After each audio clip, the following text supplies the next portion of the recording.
विजयी ते श्री कल्याणराय प्रभु। षष्ठ पीठाधीश्वर पूज्यपाद 108 श्री द्वारकेश लाल जी महाराज श्री की कृपा से एवं युवा वैष्णवाचार्य श्री आश्रय कुमार जी महोदय श्री एवं श्री शरणम कुमार जी महोदय श्री के मार्गदर्शन में पुष्टि टीवी के माध्यम से सामग्री द डिवाइन टेस्ट में आज एक स्पेशल एपिसोड में अपने बीच कृपा करके युवा वैष्णवाचार्य श्री शरणम कुमार जी महोदय श्री पधारे हैं। तो दंडवत प्रणाम जय। आज जन्माष्टमी की विशेष सामग्री पंजरी पूज्य जी हमें कृपा करके सिखाएंगे। कृष्णम वंदे जगत गुरु। सामग्री द डिवाइन टेस्ट में आज अंकित भाई जब आपको इतने लंबे समय से बहुत सुंदर सामग्री सिखा रहे हैं, उसमें बीच में मैंने आज थोड़ा उनके किचन को, उनकी रसोई को कैप्चर किया है। तो इसमें हम जन्माष्टमी का उत्सव था और ऐसा भाव कि सभी वैष्णव अपने प्रभु को ये पंजरी की सामग्री अरोगा सकें, ऐसे भाव से आज हम पंजरी कैसे बनाना है साथ में बनाकर और सीखेंगे। तो अंकित भाई, हम पंजरी में कौन सी सामग्री पधराते हैं, आप थोड़ी डिटेल्स दीजिए। हाँ जी, यहाँ पे सूखे धनिया है 100 ग्राम, अजवाइन 100 ग्राम, जीरा 100 ग्राम, बरियाली जाको हम बड़ी सौंफ भी गए वो भी 100 ग्राम है। तो पहले हम इन चारों सामग्रियों को हम थोड़ा थोड़ा आंच पर उनको सेकेंगे।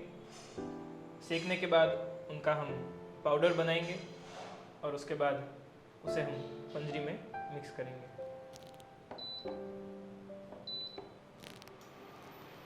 सबसे पहले जो है सूखा धनिया,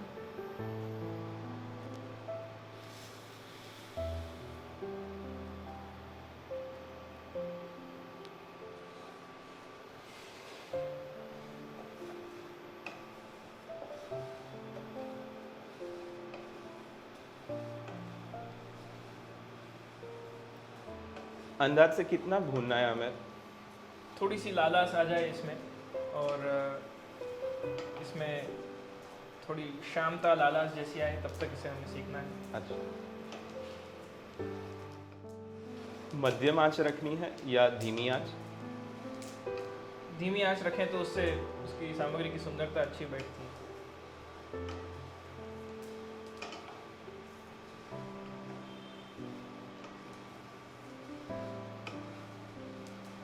इसमें एक विशेष ध्यान रखने वाली बात ये भी है, पंजरी की सामग्री जब सिद्ध करते हों तब ये सभी सामग्री ऐसी हैं कि जिनकी सुगंध उठती है। तो विशेष जब हम सिद्ध करें तब मुंह पर, नाक पर एक कुछ कपड़ा भी बांध सकते हैं, तो जिससे ये सुगंध जो है वो हम न ले पाएँ और ये अर्धभुक्त न हो, प्रभु के लायक सामग्री रहे। जैसे ये पॉइंट तो कभी हमें ख्याल ही नहीं आया कि इस प्रकार की हमें सावधानी रखनी चाहिए।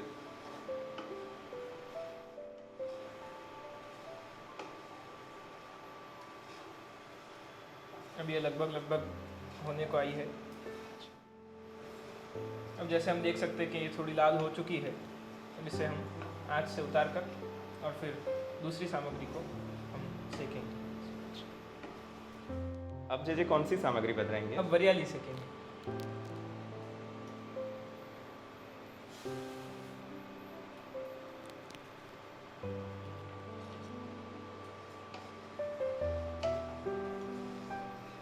तो इसके अलावा जैसे काली मिर्च, सूखा नारियल वगैरह भी कई वैष्णव पधराते हैं, तो क्या ये भी पधराया जाता है इसमें?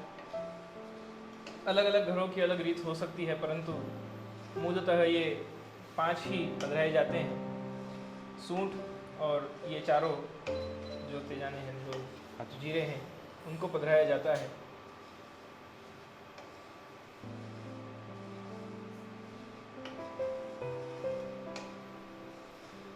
यशोदा जी ने ठाकुर जी को जब जन्म दिया, उसके बाद जो आपकी माँ के रूप में जो प्रसूति के बाद जो औषधि आदि जो जानी चाहिए, उसके लिए ये विशेष रूप से अरोगाया जाता है।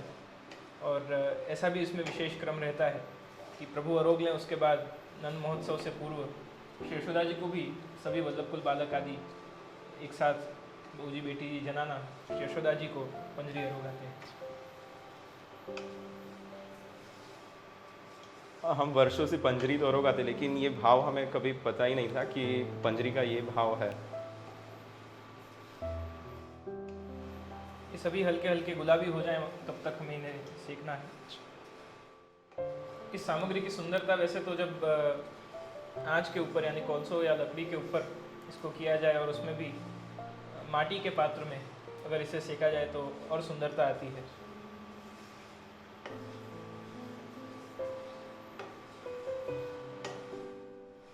तो अब ये वरियाली तैयार हो चुकी है। अब इसे हम आँच से उतारेंगे।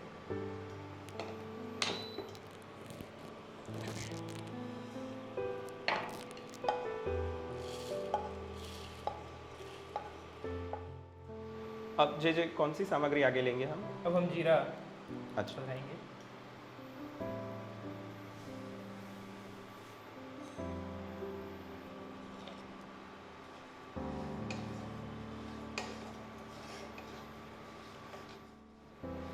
तो अब ये जीरा भी तैयार हो चुका है।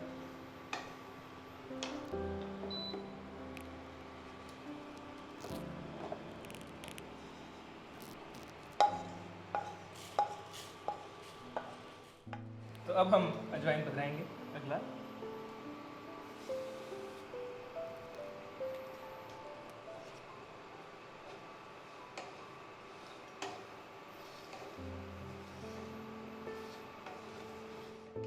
जे कई बार देखा है कि लोग बाहर से ये सब सामग्रियाँ, कच्ची सामग्री लाके सीधा वापरने में ले लेते हैं, इसके साफ नहीं करना या कोई डंठल वगैरह नहीं निकालना करते हैं, तो ये कितना योग्य है? सीधे बाजार में से लाकर और उसे सामग्री की स्थान में पधरा देना या सामग्री के पात्र में पधराना, जैसे कि मान लो किसी थैली के अंदर प्लास्टिक बैग में या किसी में हम लेकर आए और सीधा उसे पधराया, ऐसा नहीं करना है।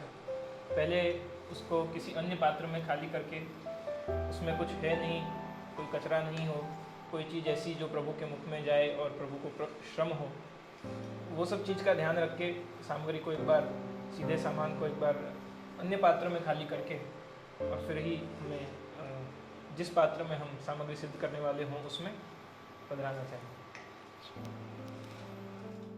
तो अभी अजवाइन भी हो गई है। हमने चारों चीज़ों को, चारों प्रकार की जीरा को सेक लिया है। अब हम इसके पाउडर तैयार करवाएंगे।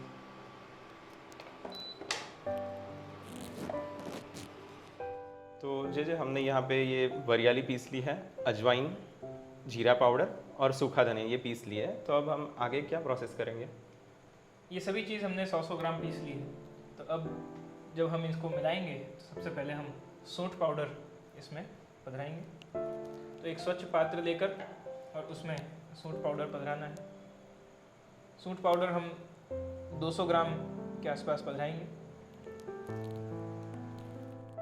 सौंठ पाउडर के बाद चारों प्रकार के जीरा अब हम एक एक करके पधराएंगे।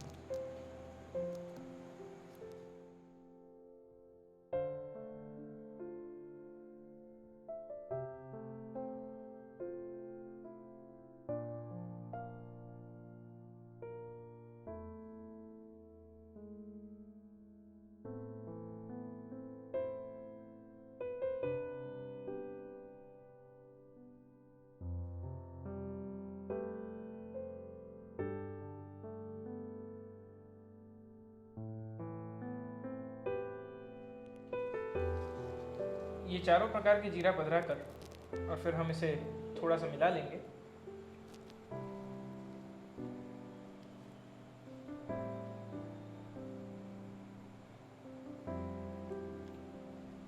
फिर इसमें हम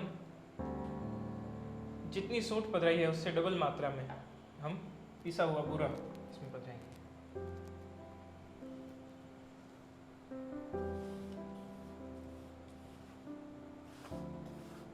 अंदाजित 400 ग्राम के आसपास हमने यहाँ अच्छा। बूरा पधराया। बूरा पधराने के बाद बूरा की गांठ ना रह जाए इसमें, उस प्रकार से इसको पूरे को पहले हम मिला लेंगे।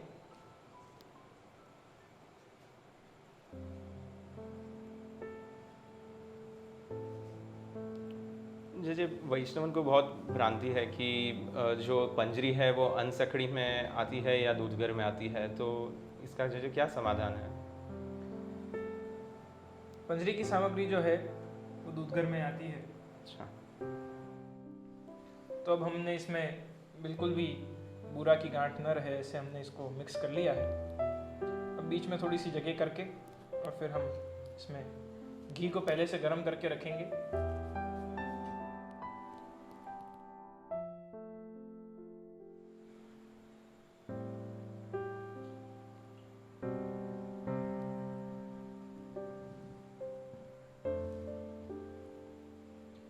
बहुत सारा घी एक साथ भी नहीं पधरा देना है, अच्छा। जिससे बहुत ढीला ना हो जाए।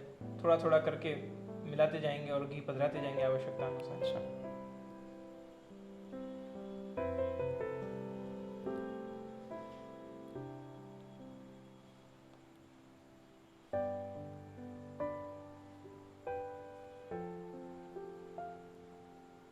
पंजरी की सामग्री जब सिद्ध करते हो तब विशेष पूरा परिवार साथ में एकत्रित होकर, बालक भी इसे सिद्ध कर सकते हैं, तो सभी को थोड़ी थोड़ी सेवा मिले उस प्रकार से परिवार को साथ में मिलकर ये सामग्री अवश्य से सिद्ध करनी चाहिए। महाभोग की और सब सामग्री तो हम घर में जो रसोई करता हो, जो सामग्री सिद्ध करता हो वो ही सिद्ध करते हैं, परंतु पंजरी की सामग्री पूरा परिवार साथ मिलकर सिद्ध करे तो ये जन्माष्टमी की विशेष सामग्री महाभोग में रोगाई जाती है उस प्रकार से। जी, बहुत सुंदर आज्ञा करी आपने।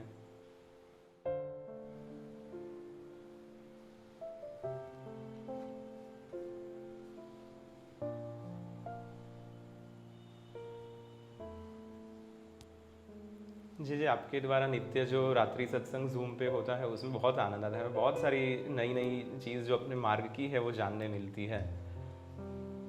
प्रयास यही रहता है कि आज के समय के साथ किस प्रकार हम पुष्टि मार्ग को जी सकें, क्योंकि श्री आचार्य चरण ने ये सभी परंपराओं को, श्री गोसाई जी ने आदि सभी पूर्वाचार्यों ने जिन जिन बातों को आज्ञा की है अपने ग्रंथों में, अपने वैष्णवों को वचनामृत द्वारा या ग्रंथों द्वारा, वो सभी प्रैक्टिकल है। तो उस प्रैक्टिकलिटी को हम आज के समय में कैसे अपने प्रभु के साथ जी सकते हैं, अपने वैष्णव धर्म में जी सकते हैं, उस संदर्भ में एक प्रभु कृपा से प्रयास है। आज की युवा पीढ़ी के लिए जैसे आप बहुत श्रम ले रहे हो, हम बहुत सौभागी है कि आप इतना श्रम लेके हमें मार्ग के जो सिद्धांत है, वार्ता तो हम पढ़ लेते हैं लेकिन बहुत सारी ऐसी बारीकाई है जो हमें नहीं समझ में आती है, तो आप कृपा करके बहुत सुंदर खुलासा करते हो वार्ता प्रसंग में। अभी हमने अच्छे से मिला लिया है। अब मिलाने के बाद इसके हम लड्डू बनाएंगे।